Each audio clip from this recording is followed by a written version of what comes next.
Good morning, it's Thursday, May 25th, and this is a My Jeep update. As you can see, it's been raining again. This is our third day of rain.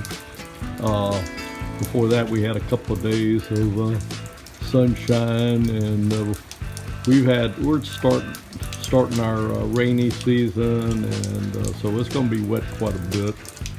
Anyway, I'm doing a little work on the Jeep. As you can see, I got the tires, got the brakes and everything back on, and I've had it running, and it's running fairly good. It was running bad, real bad when I first started, and I couldn't figure it out because when I parked it last February or March of 2022, it was running great. And so I started checking things. I found I had, for some reason, disconnected the MAP, or the map sensor, and I had a blown O2 sensor fuse, and it was running, backfire, popping, you wouldn't idle, and I must have got 4 or 5 different codes on it. Anyway, I got that solved, and I've got some work to do on the door. I did some door harness work a few months ago. I got to get my door panel back on, so that's what I'm going to be working on this morning. My Jeep out. Ladies and gentlemen, this is a My Jeep update, and it's still Thursday, May 25th.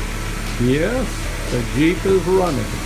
It started off last week running like hell, but it's running as good, probably as good as it ever has. It's never been perfect. Got 200,000 miles on it, but it's idling good.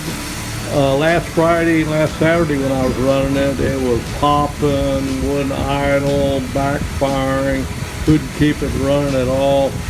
And man, I got really upset, and I just left it alone until Tuesday. And I started making checks under the hood, and what I found, there's no light here, but what I found, for some unknown reason, I don't know why, but I had the map sensor, the MAP map sensor, disconnected. Why I did that, I don't know. And over there in the fuse box and relay box, I found an O2 sensor fuse blown. So I reconnected my MAP sensor map, replaced the blown fuse, disconnected the negative battery terminal, and I just let it sit for several hours.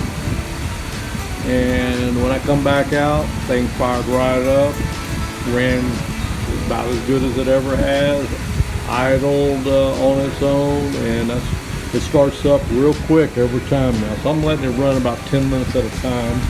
And what I'm going to do is, over the next couple of days, I still got a little work to do, little odds and ends. I just got my door panel put in and all that put back up. I got some redneck wiring here. Let me see. Okay, I got some redneck wiring here. I worked on some wiring in the doorpost there, and you can see I taped it up with 100-mile-an-hour tape. That's just a temporary thing, because I'm probably going to end up having to replace that harness there. Several months ago, I went through all those wires. I couldn't find nothing disconnected, but I did find some that were just barely connected, and they were just twist-on connectors. What I did, I reconnected everything. I put heat shrink connectors on them, and anyway,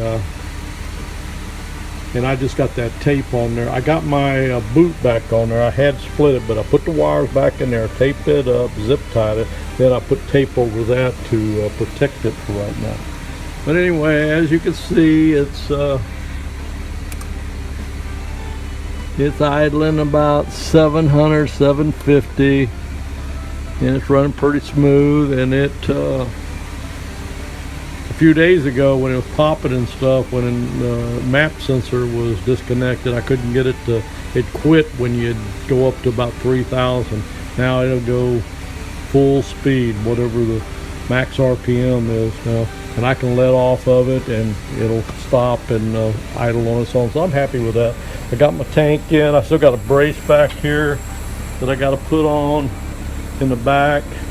It wouldn't line up exactly. There's a hole slot, not just a hole, but a slot. I'm going to have to lengthen that slot to make it fit properly. I just don't think these aftermarket skid plates are exactly the same, because I had some bolt holes and stuff that were a little off. Anyway, I got it in there. I still got that brace to do yet, and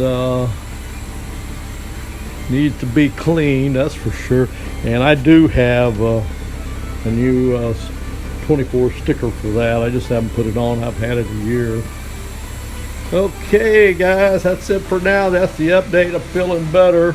The next thing is hopefully over the weekend and maybe before, I'm gonna start some short drives if it'll let me get out of the driveway, and I'll start my differential break-in, and I'll update you on that. I'm gonna let you go on this. This is gonna be I'm gonna post this tonight just to update everybody how this thing's going. I finally made a little progress, and it's getting closer and closer to driving my Jeep out.